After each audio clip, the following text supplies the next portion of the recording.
Video preview.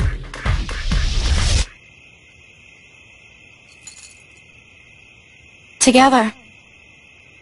Always.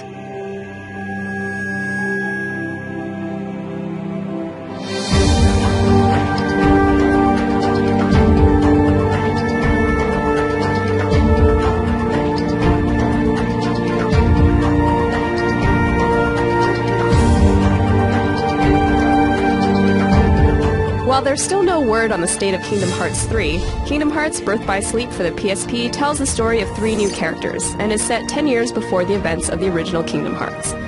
You can play through the game as Terra, Aqua, or Ventus, and visit the many Disney-themed worlds in different order. Each character has their own unique skill set, and plays quite differently from one another. Aqua tends to lean towards her magical powers, whereas Terra relies on brute strength and Ven is quick and nimble. Without going into too much detail regarding the story, the 3 friends who are Keyblade wielders are training to become Keyblade Masters at the beginning of the game. After Aqua and Terra take the test, one of the Masters, Xehanort, disappears and swarms of Unverse begin to appear in the various worlds. Depending on who you play as, you'll follow the story through their eyes.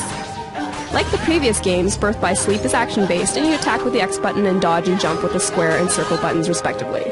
You have a command deck that you can customize with new abilities that you'll get throughout the game, and learn skills that you can keep with you after you've leveled them up. Using different skills from your deck fills your command gauge, and depending on the order you use them in, you'll be able to unleash a more powerful attack. There's quite a few gauges to keep track of, but they're all for your benefit. The focus gauge is for your shot lock command, a useful skill when you're surrounded by multiple critters. Another new feature is the Dimension Link, or D-Link, which you can use to borrow another character's powers. You'll be able to link up with characters that you'll meet throughout the game, and have access to all kinds of new abilities. Your D-Link gauge has to be full before you can call them, however.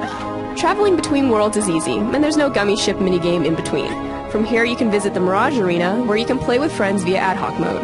There's several modes to play in, like Versus Mode, Arena Mode, or Rumble Racing. Up to 6 players can play in Versus Mode and race together, and up to 3 players can play in the Arena Mode, which is essentially you against waves upon waves of enemies.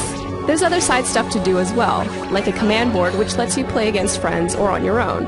It's a strategy game where 3 players compete by rolling dice to move along the board, and the person who reaches the target game points first wins. Kingdom Hearts Birth by Sleep looks to be packed with things to do and 3 storylines to go through, so there's no shortage of content here. Look for the game when it is released on September 7th. For more details on Birth by Sleep, read our written preview and check out our recent Q&A by creator and character designer Tetsuya Nomura at gamespot.com.